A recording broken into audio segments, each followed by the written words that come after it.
आज की इस वीडियो में हम लोग पढ़ेंगे verb filling. Verb filling grammar का एक इम्पॉर्टेंट टॉपिक है और इससे ऑलमोस्ट हर क्वेश्चंस में हर एक एग्जाम में इससे रिलेटेड क्वेश्चंस पूछे जाते हैं वर्ब फिलिंग से लेकर। और वर्ब फिलिंग्स में अक्सर स्टूडेंट्स मिस्टेक करते हैं, तो हम वर्ब फिलिंग से रिलेटेड आपको कुछ इम्पोर्टेंट ट्रिक्स बताते हैं। सबसे पहली ट्रिक ये कहती है, पहली बात ये है कि आपको इसमें टेंस का ध्यान रखना है। टेंस का, अब टेंस क्या होता है, मोस्टली इसमें पास्ट टेंस का यूज किया जाता है। मोस्टली पास्ट टेंस का यूज किया जाता है। अब आपने टेंस प्रिपेयर कर रखे हैं, तो अब पास्ट है तो पास्ट की इंडेफिनिट है या कॉन्टिन्यूअस या परफेक्ट कॉन्टिन्यूअस का यूज होता है। यानी डिड है, वॉज वर है, हैड है या हैड बीन है, ये वो वर्ब्स हैं जिनका यूज इसमें मोस्टली किया जाता है। तो टेंस इसका ज्यादातर पास्ट रहता है। सेकंड पॉइंट क्या है, फर्स्ट पॉइंट ये है, सेकंड पॉइंट क्या है कि अगर कोई बात इसमें कॉमा, इन्वर्टेड कॉमा के अंदर लिखी गई है, if something is written under comma inverted comma, अगर ऐसा लगता है कि किसी ने इसे खरगोट लिया है, अगर इसे खरगोटा मार्क लगा है, यानी कि जिसे आप कहते हो कोटेशन मार्क, अगर ये चिन्ह लगा है और इसके बीच में कोई बात लिखी गई है, यहाँ पर अगर कोई सेंटेंस लिखा हुआ है, तो आपको इसका टेंस प्रेजेंट रखना है। प्रेजेंट ध्यान रखना है। नॉर्मल सेंटेंस पास्ट टेंस में होता है, but if something is written within inverted commas, in that case we have to follow present tense here. हमें यहाँ पर present tense को फॉलो करना है। ये दूसरी इजी बात हो जाती है। तीसरी बात क्या होती है tense से रिलेटेड कि if something is universal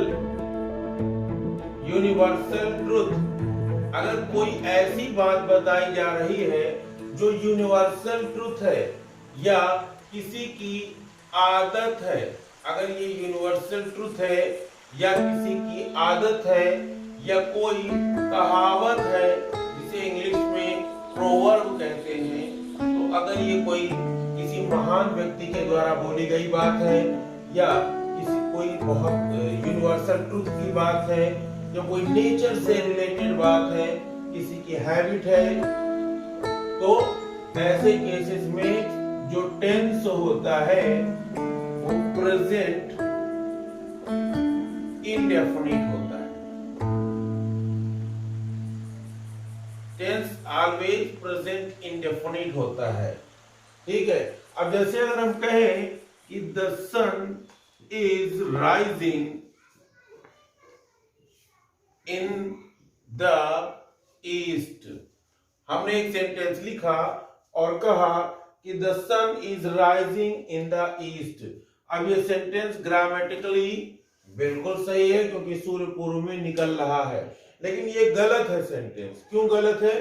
क्योंकि ये एक यूनिवर्सल फैक्ट है, ये एक यूएफ है, यूनिवर्सल फैक्ट है, सार्वभौमिक घटना है। सबको पता है कि सूरज पूर्व में निकलता है, जनरल प्रोसीजर है और कोई नहीं जानता कि कब से निकलना शुरू हुआ और अभी कब तक और निकलेगा।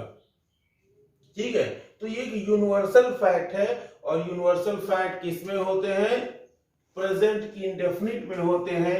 यानी यहाँ पर इज राइजिंग नहीं होना चाहिए, यहाँ पर होना चाहिए राइजेस। तो द सन, यहाँ पर हमने सन लिखा ही नहीं था, चलिए, तो the sun rises in the east, यानी कि सूर्य पूर्व में निकलता है। तो अगर कोई चीज यूनिवर्सल अपील है तो उसे हमें केवल और केवल प्रेजेंट इंडेफिनिट में रखना है। तो ये बातें हमें टेंस से रिलेटेड बातें याद रखनी है। तीन बातें, क्या बात तीन रखनी है? पहली बात ये ध्यान में रखना है कि जो हमारा पैराग्राफ है वो रहेगा हमेशा हमेशा और हमेशा पास्ट टेंस में। दूसरी बात ये ध्यान रखना है कि अगर उस पूरे पैराग्राफ में जहां पर हम वर्ब लगाने जा रहे हैं, अगर वो बात कॉमा इन्वर्टेड कॉमा के अंदर रखी है तो इसका मतलब उस जगह पर हमें प्रेजेंट टेंस को यूज करना है, पास्ट टेंस वाला रूल नहीं अप्लाई करना है। तीसरी बात, अगर कोई यूनिवर्सल ट्रूथ है, किसी की आदत है, आदत समझते हो ना, जैसे कुत्ते भौंकते हैं। अब कुत्ते भौंकते हैं, उनकी आदत है। अब ऐसा तो है नहीं कि कुत्ते भौंकते थे, भौंकते हैं, लेकिन आने वाले समय में उनमें एडवांसमेंट हो जाएगा और जब वो किसी को देखेंगे तो गजल गाने लगेंगे। ऐसा तो कर नहीं सकते वो। तो जो किसी की आदत है, ठीक है, हैबिचुअल एक्शन, ऐसे केसेस में हम इनको प्रेजेंट के इंडेफिनिट टेंस में रखते हैं। कुत्ते भौंकते हैं, है ना, बिल्ली म्याऊं म्याऊं करती है, यानी कि उनकी जो साउंड का जो प्रोसीजर है वो वैसा ही रहेगा, हमेशा रहेगा। ये उनके एक हैबिचुअल एक्शन का इफेक्ट है। तो that's why it will be treated as a present indefinite tense, क्योंकि ये वर्तमान अनिश्चित काल है। कब शुरू हुआ नहीं पता, कब खत्म होगा नहीं पता, इसलिए हम इसे इनडेफिनिट बोलते हैं। जो अनिश्चित है वो इंडेफिनिट है, इसलिए हम इसे इनडेफिनिट टेंस में ही रखते हैं। तो ये तीन बातें आपको सबसे पहले तो टेंस में ध्यान रखनी है, ठीक है। तो आप इसका स्क्रीनशॉट ले लीजिए, फिर हम आगे आपको समझाते हैं। अब आगे हम लोग देखते हैं कि और क्या क्या चीजें हम कर सकते हैं। तो हमारा सारा वीडियो और हमारे सारा तरीका आपको केवल और केवल सिखाने के लिए है। तो अब अगर किसी सेंटेंस की स्टार्टिंग वर्ब से है, यानी कि स्टार्टिंग वर्ब से है। अब कोई ऐसा सेंटेंस है जिसकी स्टार्टिंग वर्ब से हो रही है, यानी यहां पर कोई वर्ब लिखी है, उसके बाद कोई ऑब्जेक्ट दिया है, ठीक है, उसके बाद कॉमा लगा है और फिर कोई सब्जेक्ट है, वर्ब है, ऑब्जेक्ट है। अगर कुछ ऐसा क्रम किसी सेंटेंस का दिया है कि स्टार्टिंग वर्ब से है और उसके बाद फिर एक सब्जेक्ट वर्ब ऑब्जेक्ट शुरू हो रहा है, तो ऐसे केस में जो पहली वर्ब है, पहली वर्ब की आईएनजी फॉर्म लगाना है, आईएनजी फॉर्म लगाना है। आप ध्यान रखिएगा इसको, ठीक। जैसे मान लीजिए कहा गया टेक और खाली जगह छोड़ दी गई, अब पेन कॉमा आई, फिर खाली जगह स्टार्ट,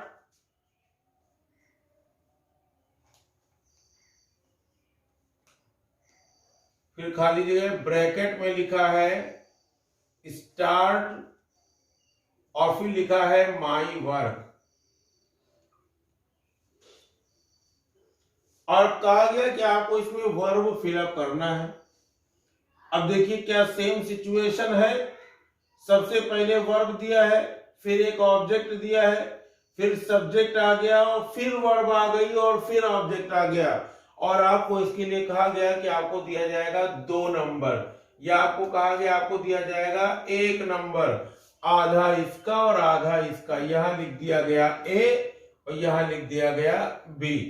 अब आपको वर्ब भरना है। अब आप क्या करोगे, आपने देखा कि ऊपर वाली सिचुएशन यानी वर्ब सेंटेंस की स्टार्टिंग वर्ब से है और इसके बाद कॉमा के साथ दूसरा सेंटेंस फिर स्टार्ट हुआ जा रहा है, तो ऐसे केस में आपको पहले वर्ब की आईएनजी लगा देनी थी, तो आपने लिख दिया टेकिंग अ पेन, कॉमा और आई। अब आपको भरनी है दूसरी वर्ब। अब मैंने दूसरी वर्ब भरने के लिए आपको सबसे पहला काम क्या बताया, आपको देखना है टेंस, और ये एक पैराग्राफ का एक पार्ट है। तो टेंस नॉर्मली क्या होगा, पास्ट इंडेफिनिट होगा। तो पास्ट इंडेफिनिट का मतलब स्टार्ट की सेकेंड फॉर्म। तो स्टार्ट की सेकेंड फॉर्म बनाने के लिए क्या करें, ईडी लगा दो, सेकेंड थर्ड फॉर्म बन जाती है।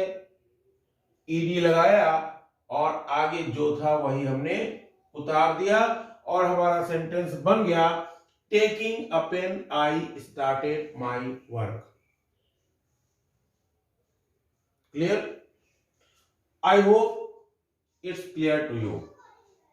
आप इसकी प्रैक्टिस करोगे, रूल लिख लोगे, आपको समझ में आएगा। रूल हम एक बार फिर से बोल रहे हैं, आप इसे नोट कर सकते हैं कि अगर किसी सेंटेंस की शुरुआत स्टार्टिंग वर्ब से हो और उस वर्ब के बाद कोई नाउन या प्रोनाउन आ रहा हो और फिर कॉमा के साथ दूसरा सेंटेंस शुरू हो रहा हो,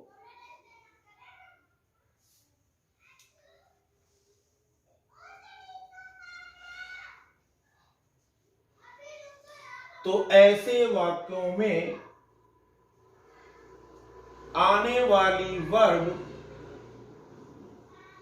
वाली पहली वर्ब या स्टार्टिंग वर्ब आईएनजी फॉर्म की होती है।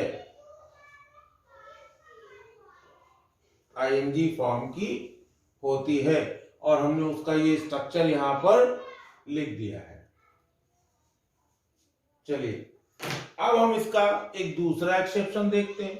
अब अगर कोई सेंटेंस है जिसकी स्टार्टिंग वर्ब से हो रही है, शुरुआत में वर्ब दी हुई है और इसके बाद आ गया कोई ऑब्जेक्ट और फिर लग गया फुल स्टॉप।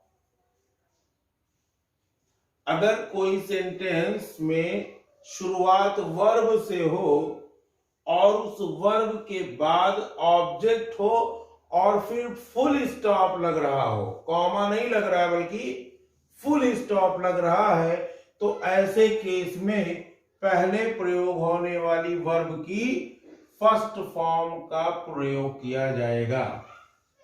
फर्स्ट फॉर्म का प्रयोग किया जाएगा। नोट कर लीजिएगा इस ट्रिक को।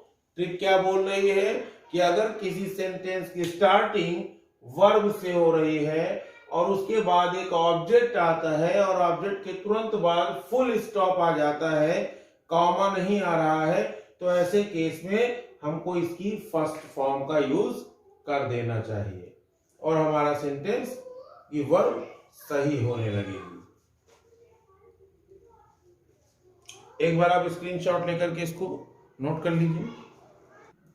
अब अगली चीज देखते हैं। अब अगर कोई ऐसा सेंटेंस है जिसमें दो वर्ब हो, वर्ब प्लस ऑब्जेक्ट और प्लस फिर वर्ब, यानी कि वर्ब 1 और वर्ब 2, दो वर्ब, एक वर्ब है बीच में ऑब्जेक्ट और फिर एक वर्ब आ गई, तो ऐसे केस में जो पहली वर्ब आप यूज कर रहे हो वो तो वैसे ही होगी जैसे अभी हमने आपको टेंस का स्ट्रक्चर बताया है।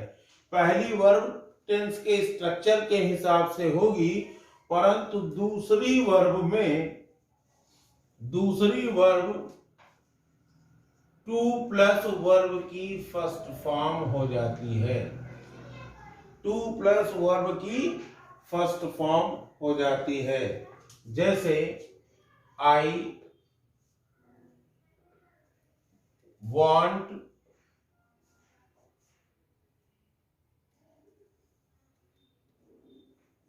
him give me 100 rupees. Rupees हालांकि पहले होना चाहिए था, यहां पर लिखना चाहिए था मी रुपीज 100 या 100 रुपीज पूरा। अगर रुपीज लिखे तो पूरे वर्ड्स में लिखे, नहीं तो ऐसे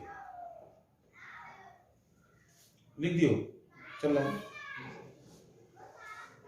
अब क्या करेंगे हम? अब हमारे सामने सिचुएशन है, पहली वर्ब है, उसके बाद यहां पर ऑब्जेक्ट में हिम आ गया और फिर वर्ब आ गई, यानी वर्ब 1 और वर्ब 2। तो पहली वाली वर्ब टेंस के हिसाब से गई, तो वांट की सेकेंड फॉर्म क्या हो गई? ये है ए और ये है बी पार्ट। तो ए में क्या लिखा जाएगा?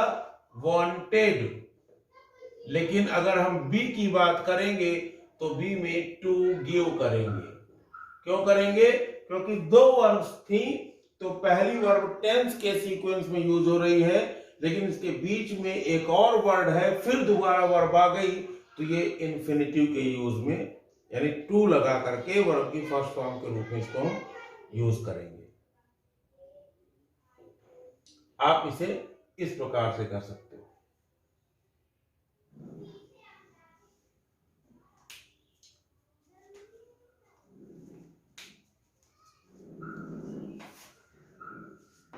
अब हम देखते हैं अगली सिचुएशन। अब मान लीजिए कि दो सेंटेंस दिए हैं और हमें इनमें वर्ब भरनी है, और ये है सेंटेंस 1 और ये है सेंटेंस 2। ये पूरे सेंटेंस हैं, लेकिन इनके बीच में एक वर्ड लगा हुआ है, इनके बीच में, और वर्ड लगा है बिफोर। यानी कि दो सेंटेंस है पूरे, लेकिन उनके वर्ड में लगा है बिफोर। तो अब इसमें बिफोर हो सकता है या फिर आफ्टर हो सकता है। अब ध्यान रखना है आपको, अगर बिफोर या आफ्टर दिया है, तो बिफोर और आफ्टर वाले सेंटेंसेस जो होते हैं, इनमें एक सेंटेंस जो होगा, एक सेंटेंस ये आपका बनता है परफेक्ट टेंस में, एक बनता है परफेक्ट टेंस में, और दूसरा जो होगा वो बनेगा इंडेफिनिट टेंस में, इंडेफिनिट टेंस में। अब एक तो जाएगा परफेक्ट फॉर्म में और दूसरा जाएगा इंडेफिनिट फॉर्म में। अब प्रॉब्लम ये आती है कि जब दो सेंटेंस दिए हैं, तो ये कैसे डिसाइड करें कि कौन सा जाएगा इंडेफिनिट में और कौन सा जाएगा परफेक्ट में, और कौन सी टेंस का जाएगा। तो अगर दोस्तों इनमें से अगर ये पास्ट टेंस की बात हो रही है, तो पहला सेंटेंस जो होगा, यानी कि ऐसे कर लो, अगर पास्ट में है तो पास्ट इंडेफिनिट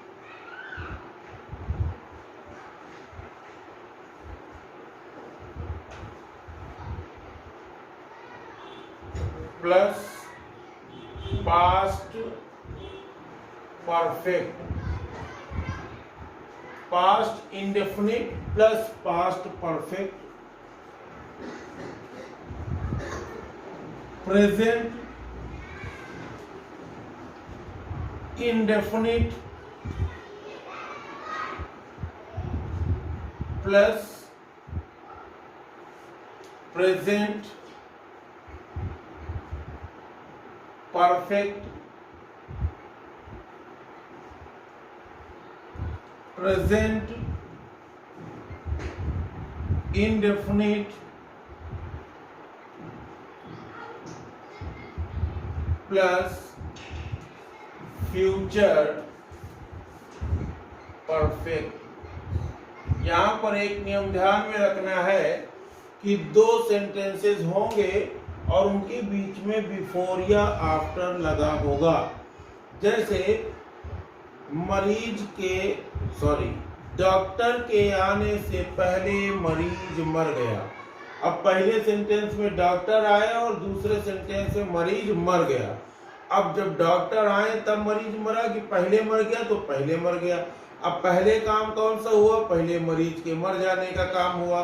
तो इस सेंटेंस को हम पहले बनाएंगे और परफेक्ट में बनाएंगे, ठीक है। और जहां पर बाद में काम हुआ है वहां पर हम बाद वाले सेंटेंस को परफेक्ट में बनाएंगे। तो अगर पहला सेंटेंस इंडेफिनिट का है तो बीच में लगेगा आफ्टर और फिर पास्ट परफेक्ट। यानी ध्यान रखिएगा, अगर आफ्टर जुड़ा है तो दूसरा यानी कि पास्ट का या प्रेजेंट का या फ्यूचर का परफेक्ट वाला हिस्सा बाद में होगा, क्योंकि आफ्टर माने होता है बाद। तो परफेक्ट फॉर्म बाद में होगी। अगर बिफोर लगा है तो परफेक्ट फॉर्म पहले होगी। क्लियर? आप इस चार्ट को ध्यान रखिएगा। दो फ्यूचर सेंटेंस के वाक्य एक साथ नहीं बनाए जा सकते। इसलिए अगर कोई सेंटेंस में दो फ्यूचर टेंस के सेंटेंस हैं तो उनमें एक फ्यूचर की परफेक्ट में होता है और दूसरा प्रेजेंट की इंडेफिनिट में आ जाता है। आपको समझने में प्रॉब्लम ना हो इसके लिए हम आपको कुछ एग्जांपल्स इसके दे देते हैं। जैसे अभी हमने एक सेंटेंस आपको बताया कि डॉक्टर के आने से पहले मरीज मर गया। डॉक्टर के आने से पहले मरीज मर गया। अब यहाँ पर पहले लगा, यानी जो कौन सा काम पहले हुआ, मरीज पहले मर गया। अब क्योंकि ये काम पूरा हो चुका है तो इसे हम पहले बनाएंगे और क्या लिखेंगे, द पेशेंट। ठीक, अब क्या हुआ, काम परफेक्ट में है, पास्ट टेंस में है, तो क्या हो जाएगा, had died. The patient had died. अब पहले की इंग्लिश क्या होगी, बिफोर हो गई। अब द डॉक्टर आए तो द डॉक्टर। अब दूसरा किस में होगा हमारा, पास्ट की इंडेफिनिट में, यानी कि कम केम कम, तो बिफोर द डॉक्टर और केम। तो यानी कि एक सेंटेंस इंडेफिनिट में होगा और दूसरा होगा परफेक्ट में। तो the patient had died before the doctor केम।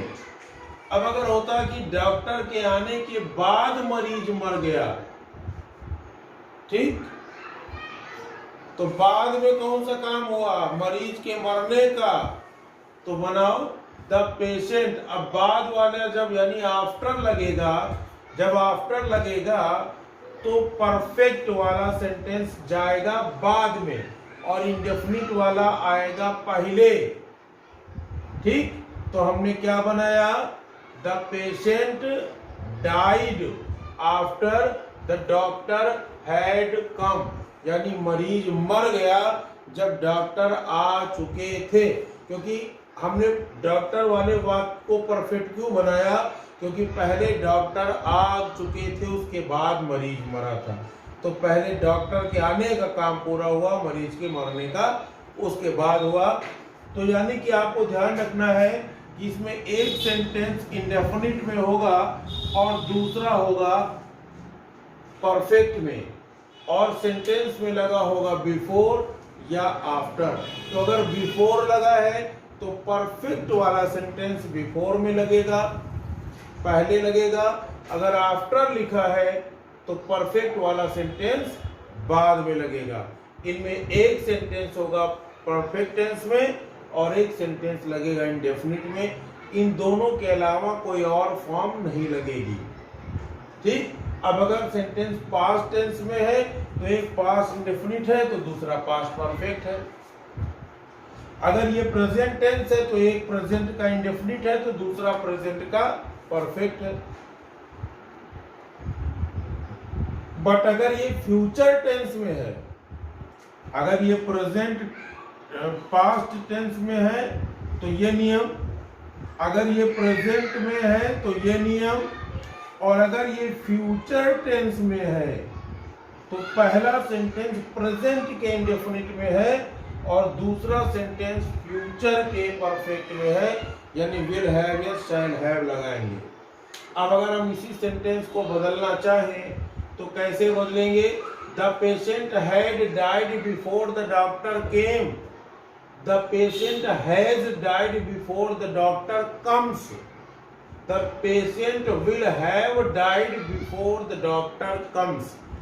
और इस तरीके से आप टेंस की मदद से इस रूल को बहुत ही अच्छे तरीके से यूज कर सकते हो और समझ सकते हो। आई होप ये रूल आपको अच्छे से समझ में आ गया होगा। तो आप इसे नोट कर लीजिए और इसके आगे के रूल हम आपको बताएंगे।